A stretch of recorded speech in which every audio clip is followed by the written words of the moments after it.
Hi, Kristin. How's it going there today? I'm good. Is this Darren? This is Darren. And Hi. thank you for doing this. Am I getting you from New York today? Honestly, I wish, as I'm a little homesick, but I am in the beautiful Vancouver shooting a new TV show starring Cecily Strong for Apple, and it is beautiful here, but I'm a little homesick. I can imagine. Usually when you're interviewing somebody, there's only one project to talk about. And of course, there's Holidate, there's Candyland, there's The Witches, there's some wonderful Kellogg's things going on. Tell me about what's behind you first and foremost. Yes, can we? So Yeah. I don't know if you know this about me, Darren, but I don't cook. I like things that come in packages. You open them and then you eat it, right? That's why this was such a great pairing for me, because the Kellogg's family really knows what they're doing. I have been sent so much of their product. People should go on www.kellogg'sfamilyrewards.com to check out all the different kinds of cheese and platters that they have, cheese and cracker platters. But I'm just going to say, not that I should, but the flatbread cracker is my favorite, but I cannot confirm or deny that, Darren. Okay, you did not hear it here.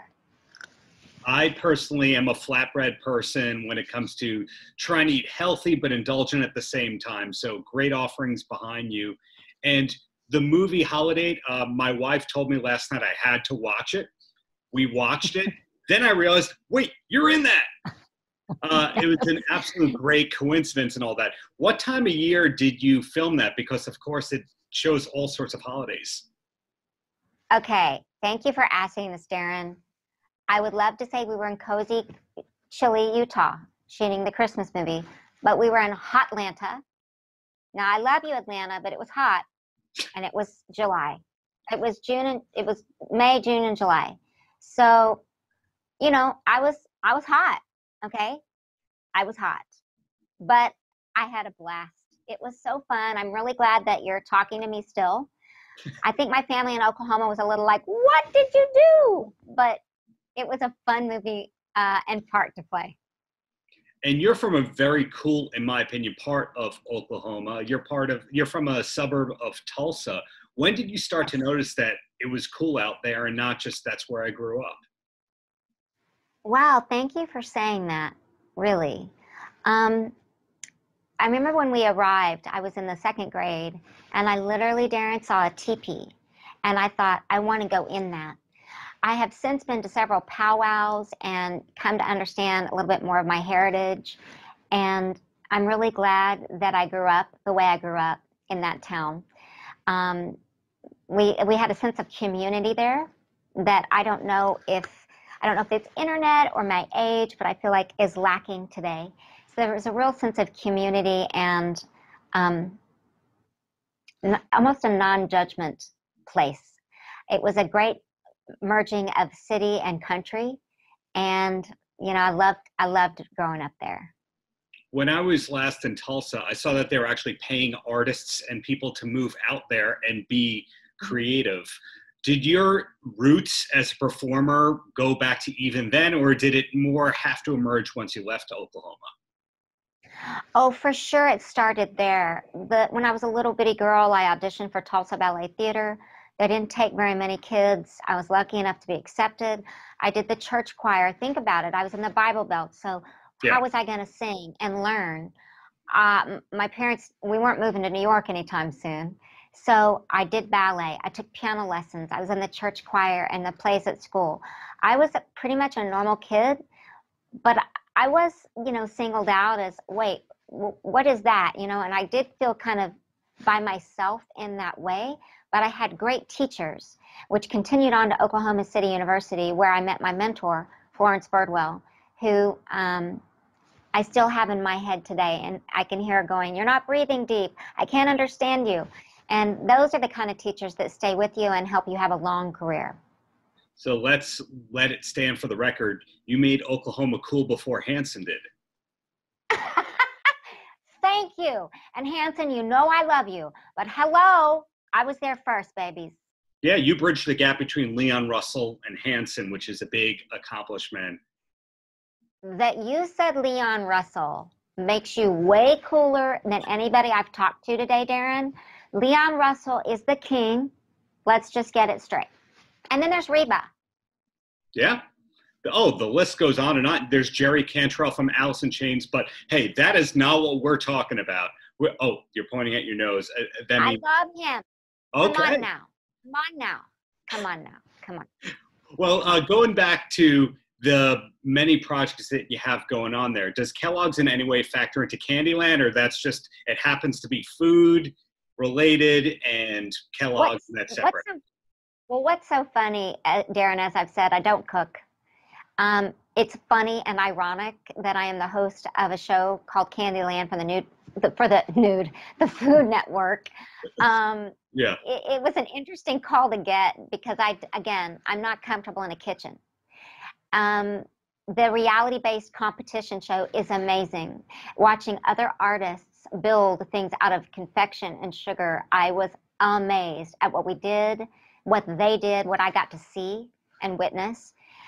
And then when Kellogg's phoned me, I was like, hello, I'm eating them now. So it's not a problem. Like, I can talk about things I love, people. And everybody should definitely visit www.kellogg'sfamilyrewards.com to see their amazing, like, cheese and cracker and platters and all the different ideas they have for the holidays. I don't know about your family, but my family eats, okay? At holidays, we eat, and we begin here. This family eats, this family drinks. And a testament to you is that you're juggling all these projects at the same time. At this point in your career, people know who you are. You're a household name. But how much of it is you having to audition and seek stuff out versus stuff just coming to you and saying, I want to do this, I don't want to do this? It's interesting. I'm in a time in my life, and I've worked long and hard for many years. I'm in a time in my life where people either kind of know and they're involved and they offer it, or they're not interested. And that's a relief, because to sort of have people know what you can bring and what you can offer. And, you know, I have many different lanes. I love to visit them all. I have worked with a lot of great directors. And I'm just grateful for all the different ways I get to work, Darren, because if I were just stuck in, you know, I love Broadway, that's my roots, but if it was just that, first of all, right now, I don't know how I'd make a living. I am beyond ready for Broadway to come back. And when we do, holy crap, people better watch out, because I know there are people in the wings right now just waiting, much like myself, waiting.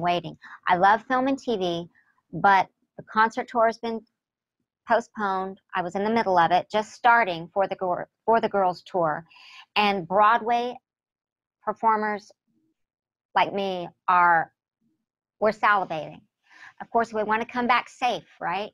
But for some of this is the way we live. And I'm ready for 2020 to be behind us. How's that? That works for me. Well, 3 quick questions, and then you're free, for me at least, because I know you have a lot of media to do today. The first thing is there anything you haven't done with your career yet you're still hoping to work on or accomplish? Absolutely. I'm still that girl, right? I think the day that it's not there for me, I'll quit. I want to produce a Broadway show. Whether it be mine or one that I envision or one that I want to make a star. One of those 3. I would like to produce a Broadway show. I have not been successful at that. I want that more than anything. Okay. Question 2, Candyland aside, what's a show that people should be watching, in your opinion? Oh, so many people are going to be mad at me.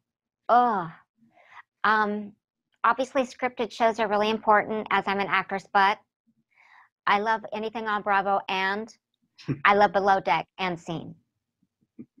Okay, you got taste. And the closer, Kristin, any last words for the kids?